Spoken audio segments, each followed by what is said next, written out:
Cancer అనగానే మనలో ఒక తెలియని భయం మొదలవుతుంది. కానీ ప్రాథమిక దశలోనే గుర్తిస్తే క్యాన్సర్లను చాలా వరకు నివారించుకోవచ్చు. పెద్దపేగు క్యాన్సర్ విషయానికి వస్తే ఇదేమీ అకస్మాత్తుగా ఊడిపడదు.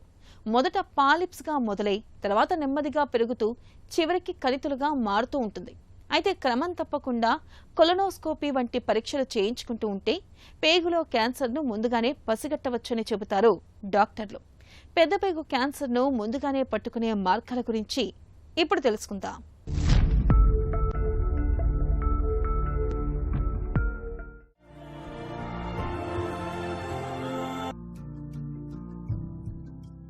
పెద్దపేగులో కనిపించే అతి పెద్ద విపత్తు క్యాన్సర్.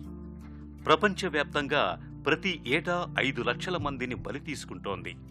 మరి ఈ నేపథ్యంలో పెద్దపేగులో క్యాన్సర్ ఆనవాళ్లను ముందుగానే గుర్తించే వీలుందా? కొన్ని అనుమానిత లక్షణాలను ముందుగానే గమనించటం, తరచూ కొలనోస్కోపీ పరీక్షను చేయించుకోవటం ద్వారా క్యాన్సర్ను తొలి దశలోనే గుర్తించే వీలుంది. 50 ఏళ్లు దాటాక విసర్జక అలవాట్లలో ఏవైనా మార్పులు కనిపిస్తున్నప్పుడు, మల విసర్జన సమయంలో రక్తం పడుతున్నా, మలబద్ధకం తీవ్రంగా ఉన్నా, లేదా ఆగకుండా నీళ్ల విరేచనాలు అవుతున్నా, ఈ 2 సమస్యలు ఒకదాని తర్వాత మరొకటి కనిపిస్తున్నా, తరచూ కడుపులో నొప్పి, మల విసర్జన తర్వాత కూడా ఇంకా అక్కడ కొంత మిగిలే ఉన్నట్లు అనిపించటం, క్రమంగా బరువు తగ్గటం, ఈ లక్షణాలన్నీ లేదా వీటిల్లో కొన్ని కనిపించినప్పుడు డాక్టర్ను తప్పనిసరిగా సంప్రదించాలి.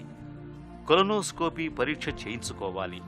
గతంలో కుటుంబ సభ్యుల్లో ఎవరికైనా పెద్దపేగులో క్యాన్సర్ వచ్చిన చరిత్ర ఉన్నప్పుడు తరచూ కొలనోస్కోపీ పరీక్ష చేయిస్తూ ఉండాలి.